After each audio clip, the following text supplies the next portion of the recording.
Brought to you by TechnoSpark 20 series smartphones. I'm superhuman.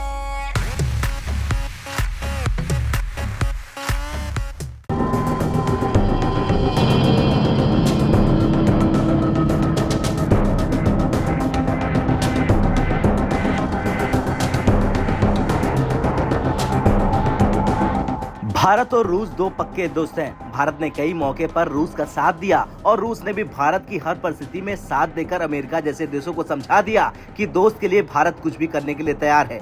लेकिन अब एक खबर आ रही जिसे सुनकर आप भी चौंक जाएंगे। दरअसल रूस से भारत ने तेल खरीदने से इनकार कर दिया और दुनिया इससे हैरान है। अब भारत ने रूस से ऐसे ही तेल खरीदने से मना नहीं किया, बल्कि इसके पीछे एक बड़ी वजह है अमेरिका के प्रतिबंध। जी हां, अमेरिका के प्रतिबंधों के कारण भारत की सभी तेल कंपनियां यानी जितनी भी भारत की रिफाइनर कंपनियां हैं, उन्होंने PJSC सोकॉम्फ्लोट टैंकरों पर ले जाने वाले रूसी कच्चे तेल को खरीदने से मना कर दिया है। चलिए अब जानते हैं अमेरिका के प्रतिबंधों के चलते किन किन भारतीय रिफाइनर्स ने रूसी तेल से कन्नी काट ली। दरअसल इंडियन ऑयल कॉर्पोरेशन जैसे बड़े रिफाइनर समेत निजी और राज्य संचालित प्रोफेसरों ने सोकॉम्फ्लोट टैंकरों पर कार्गो लेना बंद कर दिया है। रिफाइनर हर एक जहाज के स्वामित्व की जांच खुद कर रहा है। इसकी बड़ी वजह है कि ये कंफर्म किया जाए कि वे कंपनी या दूसरे ग्रुप से संबंध नहीं है।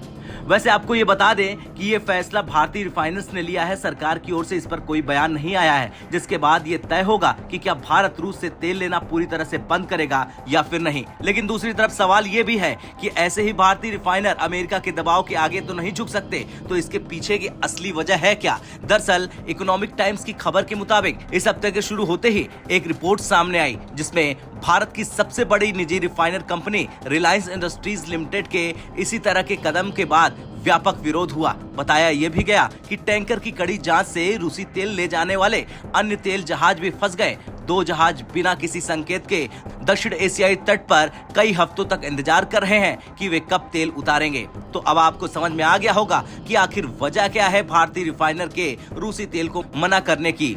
अब जानना यह भी होगा कि कौन सी कंपनियां हैं जिन्होंने साफ मना कर दिया रूसी तेल लेने से। दरअसल Indian oil, Bharat petroleum corporation, Hindustan petroleum corporation, Mangalore refinery and petrochemical limited और नायरा एनर्जी लिमिटेड है, जिन्होंने रूस की रोसनेफ्ट PJSC के स्वामित्व वाली 39% हिस्सेदारी ने टिप्पणी मांगने वाले ईमेल का जवाब नहीं दिया। तो वहीं दूसरी तरफ सोकॉम्फ्लोट ने भी अपनी परिचालन गतिविधियों पर टिप्पणी करने से साफ इनकार कर दिया।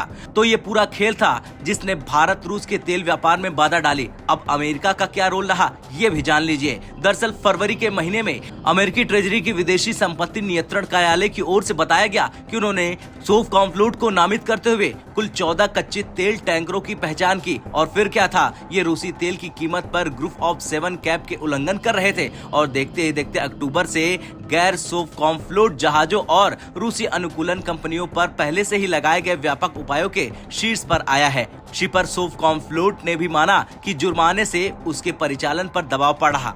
बता दें कि चीन और अमेरिका के बाद भारत दुनिया का तीसरा सबसे बड़ा तेल आयातक देश है। कई पश्चिमी देशों की ओर से रूस पर प्राइस कैप और वित्तीय प्रतिबंध लगाने के बावजूद भारत रूस से भारी मात्रा में तेल खरीद रहा था। रूस पर प्रतिबंधों की वजह से कई देशों के साथ उसके व्यापार ठप पड़ गए। ऐसे में भारत ने मौके का फायदा उठाते हुए कम दाम पर तेल खरीदना शुरू किया। शुरू में नाटो समेत पश्चिमी देशों ने इसकी जमकर आलोचना भी की, लेकिन भारत पीछे नहीं हटा।